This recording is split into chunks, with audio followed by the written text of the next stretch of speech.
Assalamu alaikum, bonjour la famille. Aujourd'hui dans ce tutoriel, nous allons voir quelques grandeurs électriques, telles que la résistance électrique et un petit rappel sur la tension électrique, l'intensité du courant électrique et la puissance électrique.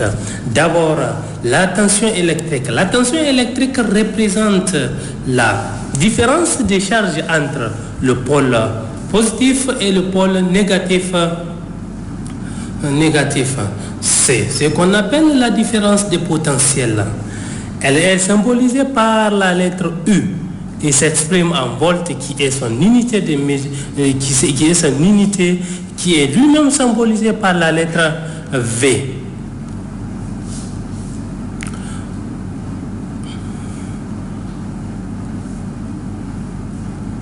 Pour mesurer une tension électrique, on place un voltmètre en parallèle avec la source.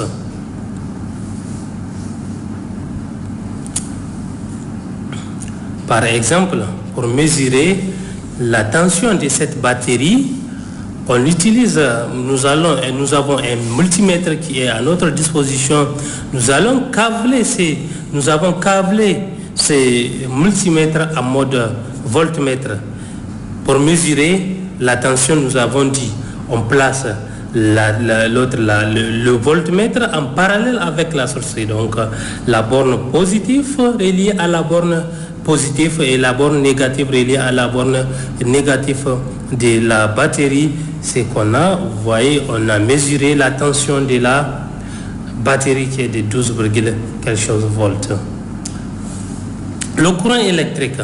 Le courant électrique est l'intensité du courant électrique. L'intensité du courant électrique correspond au débit d'électrons qui traverse un circuit. Il est symbolisé par la lettre I et il s'exprime en ampères, qui est son unité symbolisée lui-même par la lettre A. On mesure l'intensité du courant électrique en plaçant un ampèremètre en série avec la charge. Par exemple, nous allons mesurer l'intensité du courant que va consommer c'est un chénière à LED, c'est un jeu de lumière qui fait le jeu de lumière. Nous allons mesurer son intensité du courant à l'alimentant avec cette batterie. Nous avons dit qu'on place l'appareil en série, c'est-à-dire l'ampèremètre en série avec la charge. Notre charge, c'est le chénière là, le jeu de lumière là. On connecte la borne positive qui est la sortie de la batterie au niveau de la borne positive de la charge qui est l'entrée de la charge, et ensuite après on connecte, comme c'est en série, on connecte la borne négative de la charge à la borne positive de l'appareil, de l'ampèremètre. Nous avons un multimètre, tout comme ce qu'on a fait pour le cas de la mesure de la tension. Nous avons calibré ces multimètres en mode ampèremètre.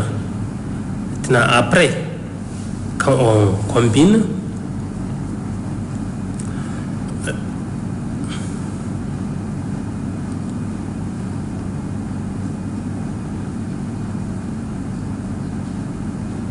voilà, c'est le branchage qui fait un peu. Il faut continuer de ne pas utiliser des pinces. Désolé pour ce petit instant. Oui. Et encore. Et ça. Voilà. Le calibrage. Voilà. Voilà, maintenant le calibrage est bien fait. On voit au niveau de la lumière de la charge, c'est allumé. Là, on voit l'intensité du courant que débite 0,18 ou 19 ampères. Là, on mesure l'intensité du courant comme ça, en série avec la charge. Là, la puissance électrique. La puissance électrique représente l'intensité ou bien l'énergie consommée par le récepteur. Elle est le produit de la tension par l'intensité du courant. C'est-à-dire la puissance qui est symbolisée par la lettre, la puissance elle est symbolisée par la lettre P, elle est égale à, et elle s'exprime en watts qui est son unité, qui est lui-même symbolisé par la lettre W. Ensuite, pour calculer la puissance, on fait P est égal à U, la tension multipliée par I. La consommation électrique s'exprime en kilowatts, un kilowatt qui est symbolisé par kWm. Par exemple, dans un compteur électrique, la consommation s'obtient en multipliant la puissance d'un appareil qu'on convertit en kilowatts par sa durée d'utilisation en heure. Par exemple, si vous avez une lampe ou bien une ampoule qui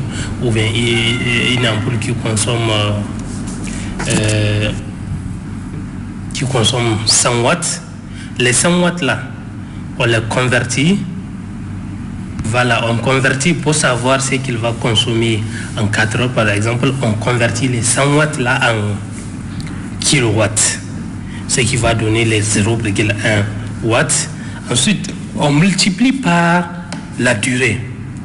Ce qu'on va trouver là, c'est ce que l'ampoule va consommer pendant 4 heures. Si par exemple, vous réinitialisez votre compteur à 0, le compteur que l'intellect place, vous allez voir que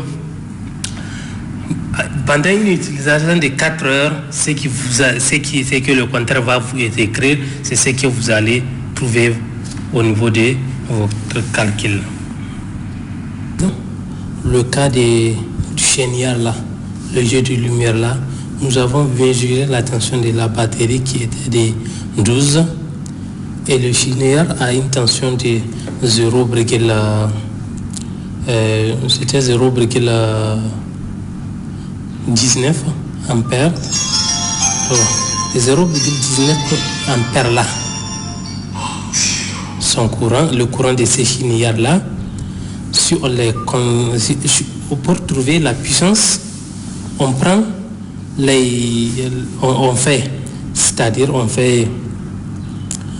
on fait les 12 volts multipliés par 0,19, ce qui donne 2,28. Donc maintenant, pour trouver la consommation de ces chénières là pendant 4 heures, on fait on convertit les 2,28 là en kilowatts, ça va diviser par 8, divisé par 1000, et on multiplie par 4 heures. Voilà, on trouve 0,09, ce qui représente la consommation de ces chénières là quand on va l'utiliser pendant 4 heures, c'est ce qu'il va consommer. Voilà, nous allons maintenant aborder la résistance électrique. Mais compte tenu du facteur temps, je vois que la vidéo est un peu très longue. Donc je vais même m'arrêter au niveau seulement la définition de la résistance et je ferai une deuxième vidéo qui va parler uniquement sur la résistance. La résistance électrique, c'est un composant électronique passif. C'est-à-dire qu'il ne change pas le signal dans un circuit. Et elle est bidirectionnelle. Bidirectionnelle, ça veut dire qu'on peut la placer dans n'importe quel sens. Dans n'importe quel sens, vous pouvez placer une résistance dans un circuit électrique. Dans n'importe quel sens, vous pouvez la placer. Voilà, merci, à la prochaine.